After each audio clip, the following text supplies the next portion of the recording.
It is too cold for me to really want to do this. Happy New Year, everybody. So over the last year, I've been doing the roll review videos, show off and talk about in kind of broad, general specifics, different film stocks and kind of what's available, usually for like 35mm and now a little more with medium format, that I have the Mamiya Universal that lets me get out and do some of this stuff. So I decided to take a look back at the rolls that I shot this year for the videos and picked out 5 that I really liked shooting and are things that I would definitely recommend, maybe over some of the other ones, but also just in general things that I personally feel inclined to shoot more of in the future after playing around with them in the roll review videos. So here are 5 films that I really liked shooting in 2020 and maybe you would like shooting now in 2021. These are in no particular order. First up is Ferrania's P30.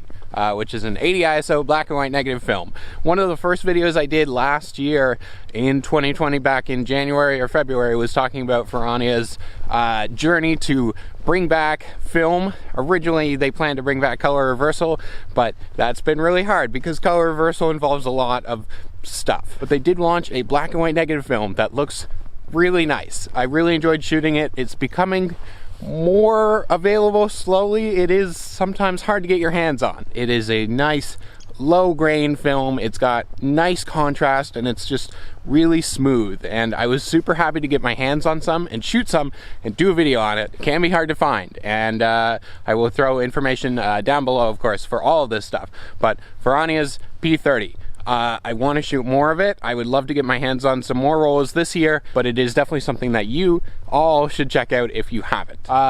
Kodak Pro Image 100. It's not a pro film. It is not like Ektar and Portra, which are Kodak's, pro stuff, Ektachrome as well for color slide, but Pro Image is kind of a consumer film in the vein of like Color Plus and Gold and Ultramax, but it's called Pro Image, so it's very misleading. It's a newer film. It's 100 ISO, which puts it below Ultramax at 400 and Gold and Color Plus at 200. I find that characteristic-wise, it sits somewhere in between the consumer stuff and like Portra for the Kodak lineup, and it comes out with a less intense contrast and saturation than the consumer stuff, but still more of that than what Portra will give you. It kind of bridges the gap between those two lineups, I think, but it's also cheaper than like Portra or Ektar and like the pro stuff. It's overlooked, but once I finally picked up a roll and actually shot it, I was surprised by what I experienced with it. I've heard other people not like it, but maybe check it out. Santoray 1000. This one is one that I just really recently did the video on, and you can go check that out somewhere. Santoray 1000 is also like a much smaller, lesser known film, but I really enjoyed it, and especially as recently when I was making the video and looking back over the shots I had with it, I think it really stands out. It's a 1000 ISO box speed. You can probably also shoot it with great results at 800 and develop it with that for lower contrast, but it's got a fine grain and a good contrast that doesn't somehow lose too much of like the midtones and everything. It's a 1000 ISO film that doesn't necessarily look like a 1000 film. And because it has a high ISO, it means that you can get away with shooting it outdoors with really fast shutter speeds or really high apertures, so then you can just kind of go out in broad daylight and just like fire with a big depth of field, or like really easily freeze motion and traffic and people and everything. So Santoray 1000, check it out, support this small group of people that are doing it. I believe they are part of, or are at least connected to, Camera Rescue. Camera Rescue are a group of people who are doing great work. They are saving old cameras, fixing old cameras, revitalizing stuff. I love watching the stuff that they do and work on and talk about over on their social media. So Camera Rescue, Santoray 1000, check that stuff out because I really liked shooting that film, and they're making more of it, and you can also get it in medium format. So something to think about. Pro Image, Santoray, Ferrania. Lomography's 800 ISO color negative film. Lomography as a name maybe puts a lot of people off because some of their film is more on the experimental or crazy side, or is like really expensive sometimes, but they make a few color negative film stocks that are just really basic, really standard consumer grade kind of looking films.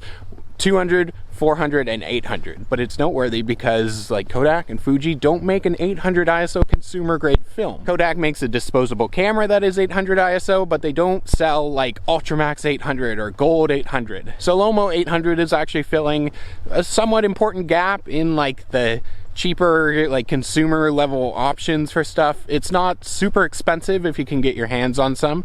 It does sell out kind of often, but it looks like it is just something that they work to replenish every so often as well. It does feel like shooting Gold or Ultramax, like that stuff, because you know, it's not super flexible necessarily, but it does have that higher ISO, so it makes it somewhat more flexible if you're really after something like that. And the most important thing about all of this is that they offer it in medium format. And Lomography does like their 400 ISO and their 800 ISO and their 200 or 100 or whatever it is ISO films that are just normal, like cheaper color negative film stocks that are like consumer style stuff in medium format. And Kodak doesn't do that with like Gold or Ultramax, and Fuji doesn't do it with like Superior and stuff. So Lomography actually offers something in that style of like consumer film or cheaper film. So if you're looking to shoot something on medium format, you don't always have to stick to like Portra and Ektar and like slide film and stuff like that. Some people will be like, but you're paying for medium format, you're buying really nice cameras, shoot really nice film. But I don't know, being like kind of casual with medium format sometimes, or having film that you can put through it as like a test roll even, is something that I think is important.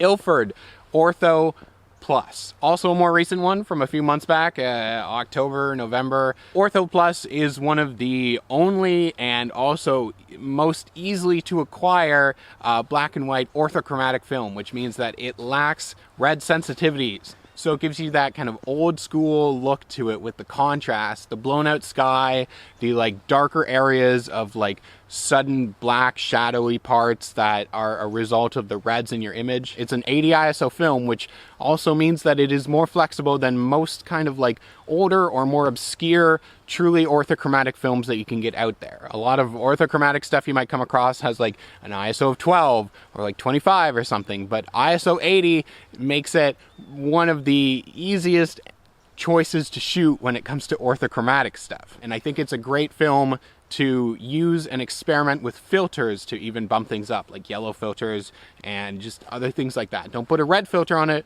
because it's not sensitive to red. Be careful of that too, because it also changes the, you know, ISO of the film and just exactly how your images are going to look. But throwing filters on black and white in general is something that I plan to explore more in the future and get into. So Santoray 1000, Pro Image 100, Ferrania P30, Lomo 800, and Ilford Ortho Plus. Those are 5 films that I shot this year that I really like, are things that I plan to shoot more of when I just want to shoot for myself, but are also things maybe that are worth considering because they're not the most popular films, but it shows that there is a wide variety of films out there. Maybe I didn't show off anything new in this video, but I wanted to do a little bit of a roundup because all the roll reviews are so spread out, and I know not everybody watches them all or has the chance to like go back through all the videos that I've done, or even an interest. But those are just things that I thought were worth kind of rounding up and grouping together as ones that I really liked for last year. And maybe you will like them too if you get a chance to shoot this stuff. Tell me what your favorite things you shot over the last year are. Tell me what films you're dying to get your hands on and play around with more of course. And in terms of what are my New Year's resolutions for the channel, I don't have any. I decided last year that I'm just gonna see what happens as things go along. There's stuff that I know I want to do and try to get to, but I don't want to make promises that I will not be able to fulfill this year. A couple of things I can say for sure though are that I will maybe try and revisit the Kodak Super 8 camera. Cinestill, I'm gonna try and talk about Cinestill this year. I have to shoot some 800T and stuff, but I want to do not just roll reviews for 50D and 800T, but I also want to talk about Cinestill in general, what they do with their film and what the whole deal with that stuff is. And a long time ago I did a roll review on Super 8 50D color negative film.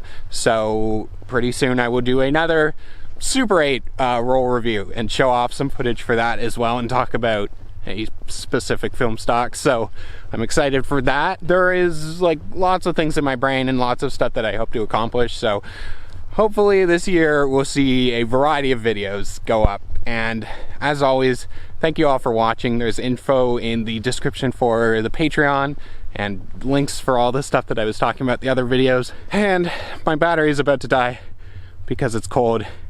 I'm cold. So I will see you all soon as I continue to do this stuff. Thank you all for watching. I hope that you enjoy, and tell me what you've been shooting and what you like to shoot. I'll see you all soon.